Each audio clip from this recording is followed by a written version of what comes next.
So I believe that's option plan A was a failure, and now they are trying other plans, but all of them have failed as well.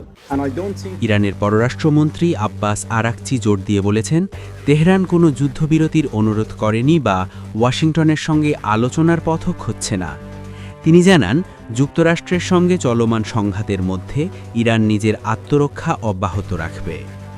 CBS নিউজকে দেওয়া এক মন্তব্যে Araghchi বলেন, না, আমরা কখনোই যুদ্ধবিরতির আবেদন করিনি, এমনকি আলোচনার জন্যও অনুরোধ করিনি। যতক্ষণ প্রয়োজন আমরা নিজেদের রক্ষা করতে প্রস্তুত। এ পর্যন্ত আমরা তাই করেছি, এবং প্রেসিডেন্ট ডোনাল্ড ট্রাম্প যতক্ষণ না বুঝতে পারছেন যে এটি একটি অবৈধ এবং বিজয়হীন যুদ্ধ, ততক্ষণ আমরা এটি চালিয়ে যাব। শুধু ট্রাম্প মজা করতে চান বলেই মানুষ মারা যাচ্ছে, তিনি নিজেই এমনটা বলেছেন। আরাকচি এই সংঘাতে মার্কিন প্রশাসনের আচরণের সমালোচনা করেন।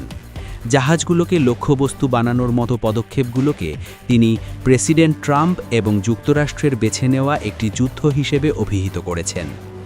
ইরান অস্তিত্ব রক্ষার যুদ্ধ লড়ছে এমন ধারণা প্রত্যাখ্যান করে তিনি বলেন, তার সরকার জনগণকে রক্ষা করার জন্য যথেষ্ট স্থিতিশীল এবং শক্তিশালী। ইরানের পররাষ্ট্রমন্ত্রী আব্বাস আরাকচি আরও বলেছেন, যুক্তরাষ্ট্র ও ইসরায়েলের সঙ্গে সংশ্লিষ্ট জাহাজ ছাড়া সব ধরনের পণ্যবাহী জাহাজের জন্য হরমুজ প্রণালী উন্মুক্ত আছে। এক সাক্ষাৎকারে আরাকচি বলেন, মধ্যপ্রাচ্য অঞ্চলে চরম উত্তেজনা বিরাজ করলেও বিশ্বব্যাপী তেল সরবরাহের গুরুত্বপূর্ণ পথ হরমুজ আন্তর্জাতিক চলাচলের জন্য বন্ধ করা হয়নি।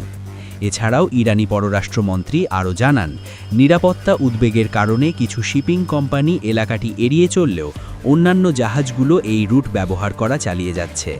তবে তিনি এও বলেছেন যে ইরানের হরমুজ প্রণালী পুরোপুরি উন্মুক্ত করার কোনো পরিকল্পনা নেই। সেই সঙ্গে তিনি সতর্ক করে দিয়েছেন যে যুক্তরাষ্ট্র যদি তেহরানের তেল স্থাপনাগুলোকে লক্ষ্যবস্তু বানায়, তবে ইরানও পারস্য উপসাগর জুড়ে থাকা তেল স্থাপনাগুলোতে হামলা চালাবে।